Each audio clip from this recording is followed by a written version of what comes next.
యేసుక్రీస్తు ప్రభువారు 70 మంది శిష్యులను ఏర్పరచుకున్నారు. 70 మంది శిష్యులకు కూడా అధికారాన్ని అనుగ్రహించాడు. పాములను తెల్లను త్రొక్కుటకు శత్రు బలమంతటి మీద మీకు అధికారం అనుగ్రహించినాను. ఏదియూ మీకు ఎంత మాత్రమూ హాని చేయదు.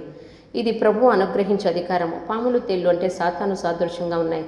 శత్రు బలమంతటి మీద అంటే సాతాను బలంపై అధికారం ఇచ్చాడు. యేసుక్రీస్తు ప్రభు ఒకసారి సమాజ మందిరంలో బోధిస్తున్నప్పుడు అపవిత్రమైన దయ్యపు ఆత్మ పట్టిన ఒకడు నజరేయుడైన యేసు మాతో నీకేం మమ్మ నశింపచేయవచ్చితివా అని వెవడవో నేను ఎరుగుదును, నీవు దేవుని పరిశుద్ధుడవని బిగ్గరగా కేకలు వేశాడు. అప్పుడు అతన్ని వదిలిపోమ్మని వానిని గద్దింపగా దయ్యం అతన్ని వదిలిపోయింది. మరొకరి విశ్రాంతి దినమున ఆయన యొక్క సమాజ మందిరంలో బోధించుచున్నప్పుడు 18 ఏండ్ల నుండి బలహీనపరచుచు దయ్యం పట్టిన ఒక స్త్రీ నడుము వంగిపోయి ఎంత మాత్రం చక్కగా నిలబడలేకుండా ఉంది. ప్రభు ఆమెను పిలిచి, అమ్మా, నీ బలహీనత నుండి విడుదల పొంది ఉన్నావని చెప్పి ఆమె మీద చేతులుంచగానే ఆ దయ్యం ఆమెను వదిలిపోయింది.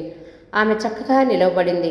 అలాగే ఒక వ్యక్తిని దయ్యం పట్టినప్పుడు అతడు మూగవాడుగా ఉన్నప్పుడు ప్రభు ఆ దయ్యమును వెళ్ళగొట్టిన తర్వాత అతడు మాట్లాడటం మొదలుపెట్టాడు. ఒక వ్యక్తి చంద్ర రోగంతో బాధపడుతూ అగ్నిలో నీళ్ళలో తరచు పడుతున్నప్పుడు ప్రభు ఆ దయ్యాన్ని గద్దించగా దయ్యం వదిలిపోయి తర్వాత అతడు బాగుపడ్డాడు. అలాగే మగ్ధలేని మరియ 7 దయ్యములు పట్టి బాధపడుతున్నప్పుడు ప్రభు ఆ దయ్యములను గద్దించగా ఆమె విడుదల పొందుకుంది. గరేసినీల దేశంలో 6000 దయ్యాలు పట్టిన వ్యక్తి బట్టలు లేక సమాధుల్లో తిరుగుతూ రాళ్లతో తాను గాయపరుచుకుంటూ ఉండేవాడు. సంఖ్యలతో అతన్ని బంధించారు, అయినా అతన్ని సాధు చేయలేకపోయారు. ప్రభు ఆ వ్యక్తి దగ్గరికి వెళ్ళి విడిపించారు. అలాగే అనేక మంది దురాత్మలు పట్టుకున్న వారిని విడిపించారు. ఆయన దేవుడు, ఆయన ఎదుట ఎటువంటి దురాత్మ శక్తులు నిలవలేరు. ప్రభు ఆ 70 మందికి కూడా అధికారాన్ని అనుగ్రహించాడు.